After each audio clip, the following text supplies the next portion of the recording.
Can't quite believe it's been over a year since I last reviewed Subside, but when the developer asked if I wanted to check out the new Makoa Shelf DLC, I couldn't help but say yes, because Subside is most likely in the majority of VR gamers' top 20 VR games, and 5 months ago I placed Subside at number 6 in my PSVR 2 top 20, which does actually need updating soon. But to call this a game isn't really the right term. Sure, you collect coins to buy stuff that improve your diving abilities, like the need for more air. You can buy a haptic wristband that pulses when you're near valuable items, squeaky toys that unlock other environments, like the incredible shark cage level, but this is technically a VR experience, and it's probably the most unbelievable and immersive VR experience I've ever had, because when you're wearing a VR headset in Subside, it makes sense. That clunky, sometimes uncomfortable bit of plastic now feels completely different, thanks to these extremely realistic graphics, tiny particles in the water that you can't quite focus on, realistic looking air bubbles, incredible 3D audio, which genuinely tricked me into thinking a plane was going over my head,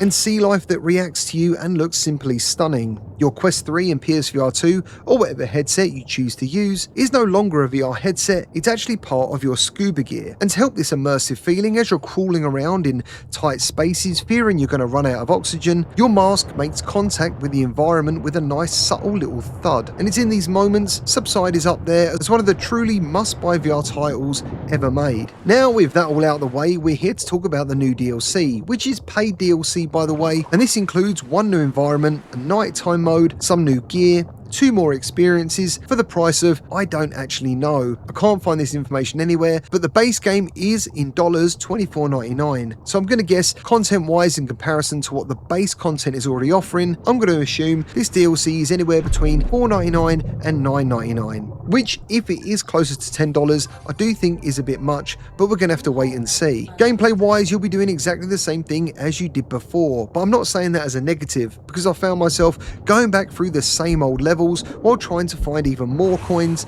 and I've easily racked up at least 8 hours so far and I still haven't unlocked everything. I played Subside on PCVR using a Quest 3 and on PSVR 2 using a PS5 Pro, and even though I think my PC is pretty decent, I have to hand it to the PSVR 2. When in combination with the Pro, it's an absolutely outstanding visual treat, offering a slightly higher resolution than the base PS5, but in no way should this deter you if you don't own a Pro, because in all honesty, it's stunning whatever way you want to play it. On PC, I do find this game pretty demanding, which makes the plug and play of PSVR 2 that little bit more pleasing, and there is an element of fear I get from playing Subside, even though I know nothing in this game can attack me, but that really doesn't change the anxiety of caving underwater or looking up to see a pool of sharks suddenly swimming around you. And the sea life isn't just on autopilot, they actually swim up to you and they swim away if you get too close. And to test my fear, I went back into the shark cage experience to see if I could actually escape the cage, and to my surprise you actually can,